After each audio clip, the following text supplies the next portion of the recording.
Luar biasa, saya sampai nangis Bang Suma. Allahu Akbar, Masya Allah, Subhanallah. Kalau memang Nabi Isa Al-Masih itu bukan Tuhan, mengapa ketika hari penghakiman di akhir zaman itu, mengapa di dalam Al-Quran ditugaskan Nabi Isa, bukan Muhammad yang mereka junjung sebagai Rasulullah? Mengapa Nabi Isa yang ditugaskan untuk datang menghakimi seperti itu?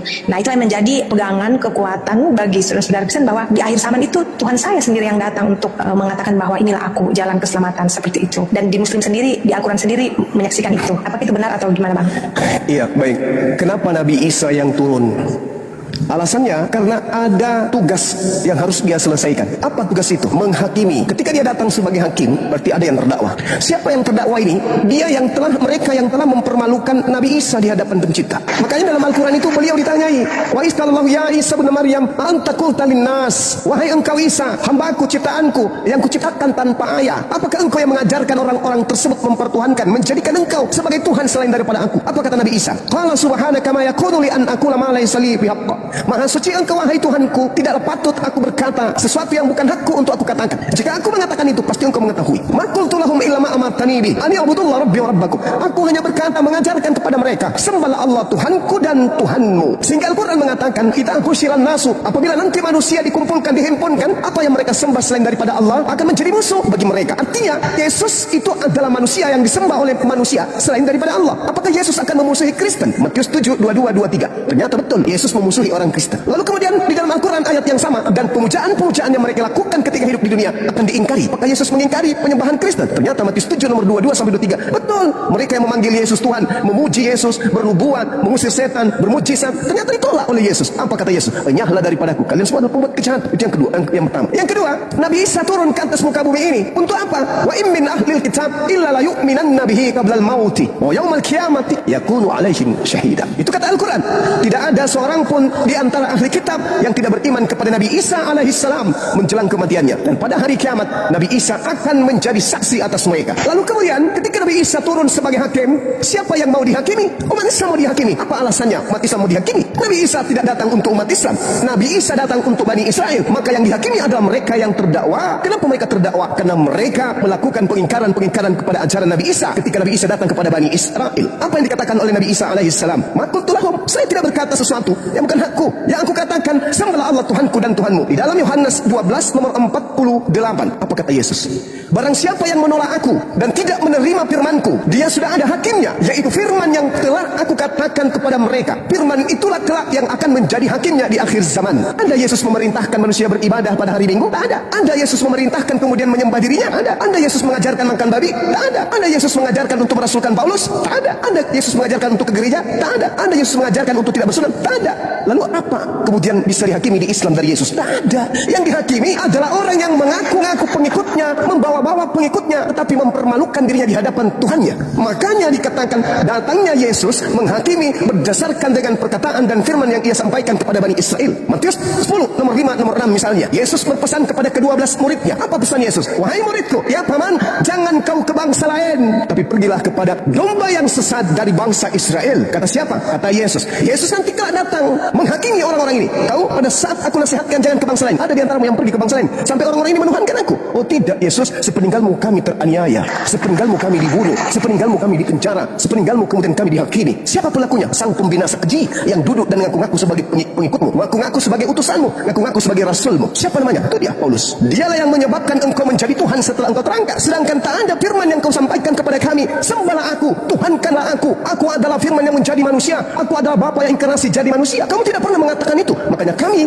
tidak pernah menuhankan dirimu. Hanya mereka, golongan orang-orang yang dari barat yang kemudian mempertuhankan dirimu. Inilah Nabi Isa datang. Ngapain Nabi Muhammad datang? Untuk apa? Lah umatnya menerimanya sebagai rasul, umatnya menerimanya sebagai nabi. Tak ada kemudian kewajiban untuk beliau datang. Sedangkan Nabi Isa diangkat ke langit, turun ke bumi untuk mempermalukan orang-orang yang telah mempertuhankan dirinya dengan mengatasnamakan Yesus. Ini yang terjadi dan itu dibenarkan oleh Bible. Yesus berkata, aku tidak berkata-kata dari diriku sendiri. Apa yang kau dengar dari aku, itu bukan dari aku, tapi dari Dia yang telah mengutus aku. Yohanes 14 nomor 27. Adakah Yesus mengajarkan Tuhan karena aku? Jadilah kalian Kristen. Makanya Yesus selalu mengatakan, waspadalah, waspadalah, waspadalah. Kepada siapa? Kepada orang Farisi. Paulus mengaku orang Farisi. Filipi 3 nomor 5. Aku orang Farisi.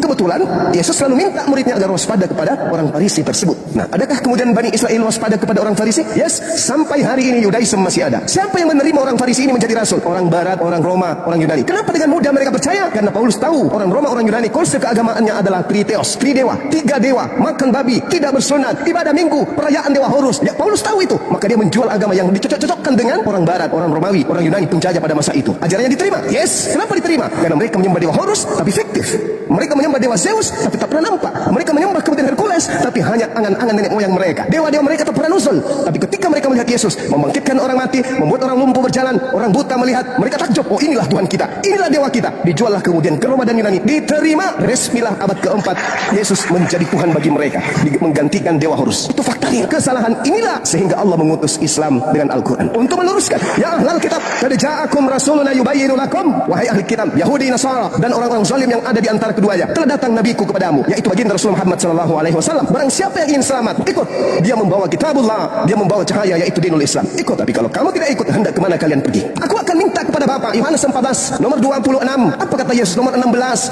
Aku akan minta kepada Bapa seorang manusia, penolong lain yang akan mengajarkan, membimbing kepadamu segala sesuatu berkaitan dengan kebenaran, keadilan, pengisapan dunia akan dosa. Masih banyak yang aku ajarkan kepadamu, tapi kamu belum sanggup untuk menanggungnya. Tapi ketika ia datang, yaitu seorang penolong lain, dia yang akan membimbing kalian kepada setiap kebenaran, keadilan, pengisapan dunia akan dosa. Adalah benar jika aku pergi. Sebab kalau aku tidak pergi, seorang penolong itu tidak akan datang kepadamu. Tetapi kalau aku pergi, dia akan datang. Dia akan tidak berkata-kata dari dirinya, melainkan yang disampaikan adalah apa yang didengarnya. Kemudian dia akan memuliakan aku. Siapa dia? Seorang penolong lain itu. Inilah yang diterangkan oleh Al-Quran. Wa iz qala Isa bin Maryam ya bani Israil inni rasulullahi ilaikum musaddiqan lima baina yadayhi minat Torah wa mubasysyiran bi rasulin ya'ti min ba'di ismuhu Ahmad Muhammad. Ketika Yesus datang, dia hanya untuk Bani Israel. Ketika Nabi Muhammad datang, dia adalah Nabi Rasul penutup untuk seluruh umat manusia. Makanya saudara Kristen itu kehilangan arah. Loh, kok bisa begitu? Oke, saya buktikan. Wahai saudaraku Kristen, siapa nabimu? Nabi Kristen siapa? Nabi Daud? Bukan. Salomo? Bukan.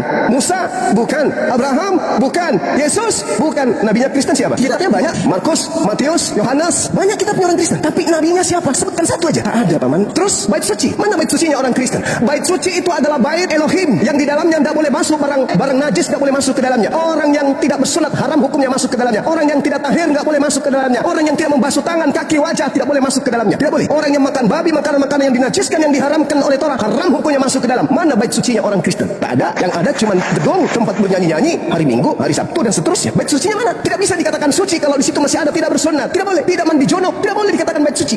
Coba kita lihat di Yehezkiel 44 nomor 9, nomor 6, nomor 7, nomor 8. Apa kata Elohim di sana? Sekian banyak pelanggaran yang engkau lakukan wahai Bani Israel, tapi ada satu pelanggaran yang sangat-sangat menyakitkan hatiku, yaitu engkau memasukkan orang-orang yang tidak bersunat qulub masuk ke dalam tempat ibadahku. Luar biasa, saya sampai nangis Bang Suma. Allahu Akbar, Masya Allah, Subhanallah.